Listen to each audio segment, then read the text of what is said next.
Welcome back, everyone. Today, we're unpacking something that is just absolutely fascinating. At first glance, what we're looking at seems so simple, right? It's just a standard digital nursery rhyme broadcast. But when you actually break it down, you realize these seemingly innocent videos are incredibly complex machines. They're highly structured ecosystems designed to capture attention, teach fundamental logic, introduce cultural narratives, and ultimately drive digital behavior. So, we're going to treat this modern nursery rhyme broadcast exactly like what it is, a serious piece of structural media. Okay, let's dive right into this. We're going to break our analysis down into three parts.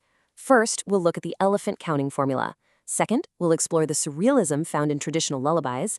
And third, we'll examine the digital application pivot. All right, part one, the elephant counting formula. Here, we're looking at logic and escalation. So, this first sequence actually operates as a perfectly rigid mathematical progression, and we're going to treat it as a serious case study in logical escalation. Picture this. We start with one fat elephant who goes for a walk and gets stuck in the rain. To solve this, what does he do? He calls a second elephant. Now we've got two elephants, but they get stuck on a narrow path. Naturally, they call a third. Now three heavy elephants are trying to ride a small bicycle. Obviously, that doesn't work, so they call a fourth. Now we have four elephants sitting on a vegetable cart, which immediately breaks and they fall. So they call a fifth elephant, and finally, all five end up trapped in a monkey's net. You have to notice the bizarre, escalating physical hazards here. Over time, the environment becomes increasingly hostile and just absurdly ill-equipped for the sheer mass of these animals. And this brilliantly illustrates the underlying educational mechanic at play. We've got a rigid problem and solution formula used to teach kids basic counting. But look at the hilariously flawed logic of these solutions. Stop on a narrow path, call another massive elephant. A bicycle that's way too small, add more weight by calling a third elephant. A breaking vegetable cart, quick, call a fifth elephant. Literally every single crisis in the early stages of this sequence is initially addressed by simply summoning more weight and more volume. The mathematical progression is relentless, and it completely ignores the physical constraints of the hazard itself. Let's look at the climax of this sequence and see how this all builds to a resolution. Right at the count of 5, the mathematical pattern finally breaks. When they get caught in that net, they don't call a sixth elephant. Instead, the monkey, the one whose net they are actually trapped in, sees them, laughs, and just removes the trap. And the resolution is joyful. All 5 elephants, free from their escalating disasters, swing and dance together. The counting lesson is complete, and the narrative loop is safely closed. Moving right along to part 2. Surrealism in traditional lullabies, or what we can think of as dream logic. Right after that tidy, logical conclusion we just saw, the broadcast completely shifts gears. And honestly, the transition between these two rhymes is incredibly jarring. Think about it. We just had the elephant formula, super strict, 1 + 1 = 2, very logical problem solving. But then we enter the peanut lullaby. Here, the structural mechanics completely abandon math in favor of nonlinear dream logic and totally disjointed narrative jumps. We're no longer teaching a child how to count, we are actively hypnotizing them with folklore. Let's actually trace the steps of this new narrative because it is wonderfully surreal. Step 1. A child, sometimes it's a boy named Ajay, sometimes a girl named Muni, is sleeping under a spinning ceiling fan and suddenly gets hungry in their sleep. Step 2, someone brings them a peanut, but, and here is the crucial plot twist, the peanut has no seed inside. Step 3, because the peanut is seedless, the singer declares they are no longer related to the uncle, and suddenly the uncle travels to the city of Kota to buy a parrot. The parrot then eats food and sings a song for the uncle.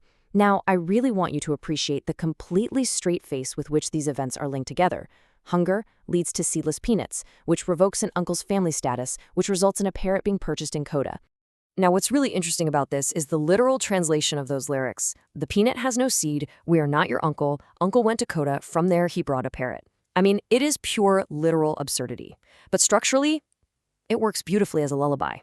You mix the repetition of the spinning fan and the mundane act of sleeping with these completely unpredictable narrative leaps, and it creates this mesmerizing, hypnotic environment. It doesn't need to make logical sense, like the counting elephants. It just needs to sound rhythmic and soothing to a sleeping child. Which brings us to part 3, the digital application pivot, and how they go about monetizing attention. As soon as the child is sufficiently lulled into this dream state, the broadcast pulls off a dramatic narrative shift. The curtain of folklore drops completely to reveal its actual modern commercial purpose. That whimsical lullaby about the spinning fan and the parrot from Kota, it just abruptly ends. There's no gentle fade out here. Instead, we pivot instantly into this vibrant advertisement for the Apples and Bananas digital ecosystem. The passive viewing experience of the nursery rhyme is immediately weaponized to capture the viewer's active digital participation. Just look at the rapid-fire promises this app makes. It tells the viewer to come play stories and cartoon songs. It commands them to play interactive puzzles and games. It promises they'll learn English, math and numbers, and discover colors. What's so brilliant about this is how the app promises to encapsulate everything we just saw. The math lesson from the elephants, the stories from the lullaby, it's all been bundled into one interactive downloadable product. The song literally ends with the chant, "Download the app." So the absolutely crucial point here is this. The broadcast is not just innocent entertainment. The ultimate goal is a very precise formula. They draw children in with the passive, comforting storytelling of fat elephants and spinning fans, all to funnel that captivated attention directly into active app engagement. This transition from a passive viewer to an interactive digital native is literally the foundation of modern early childhood media. The video content you see, that's just the top of the funnel, which leaves us with this final, really vital question to ponder.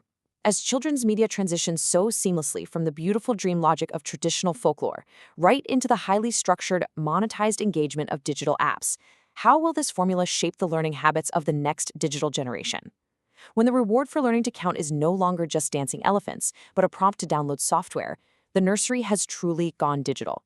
Think about that the next time you hear a simple lullaby. Thanks so much for joining me on this explainer, and remember to always keep questioning what you see.